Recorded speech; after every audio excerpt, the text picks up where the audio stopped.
പക്ഷേ ഏതൊരു ഗൂഢസംഘം എൻ്റെ പിന്നിലുണ്ട്. അത് എൻ്റെ ഇപ്പോഴത്തെ ഒരു ആവശ്യം, അത് അന്വേഷിച്ച് കണ്ടെത്തണം. ആളാണ് ഇതിൻ്റെ പിന്നിലുള്ളത്, അത് കണ്ടെത്തിയേ പറ്റും. അഭിനേതാക്കളുടെ ഏറ്റവും വലിയ സ്വപ്നം എന്ന് പറയുന്നത് സിനിമയിൽ ചാൻസ് കിട്ടുക, മനസ്സിലായില്ലേ? അംഗങ്ങൾക്ക് എന്ത് വന്നാലും അമ്മ പ്രതികരിച്ചിരിക്കും, അവരോടൊപ്പം ഉണ്ടാവും. അത് നമ്മുടെ ആർട്ടിസ്റ്റുകൾ വീട്ടിൽ കഷ്ടപ്പെടുന്ന നമ്മുടെ ആർട്ടിസ്റ്റുകളുണ്ട്, അംഗങ്ങളുണ്ട്. അവരെ വിളിച്ചിട്ട് കൊടുത്താൽ ഒരു ഒരു ഒരു സഹായമാവും, അവർക്കൊരു ജോലിയാവും.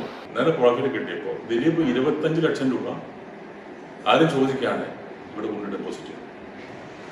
അത് അമ്മ എന്ന വാക്കിൻ്റെ അർത്ഥം അറിയാത്തവർ, അമ്മ എന്ന വാക്കിൻ്റെ വിശ്വാസ്യത അറിയാത്തവർ. ഇപ്പം മോഹൻലാലും മമ്മൂട്ടിയും സുരേഷ് ഗോപിയും ഇതൊക്കെ ഇതിനകത്ത് പ്രവർത്തിക്കുന്നത് അവരുടെ പേഴ്സണൽ അഡ്വാൻറ്റേജസ് വേണ്ടിയിട്ടല്ല. അവർക്ക് അതിൻ്റെ ആവശ്യമുണ്ട്. 10,000 രൂപയുടെ മെഡിക്കൽ കിറ്റ് എല്ലാ മാസവും അവരുടെ വീടുകളിൽ ഒന്നാം എത്തിക്കുന്നുണ്ട്.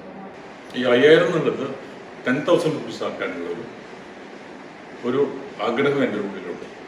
നമ്മളൊരു കമ്മിറ്റിയിൽ വരികയാണെങ്കിൽ ആ കമ്മിറ്റിയിൽ വെച്ചിട്ട് നമുക്കിത് പാസ്സാക്കി എടുക്കാൻ പറ്റും തോന്നുന്നുണ്ട്.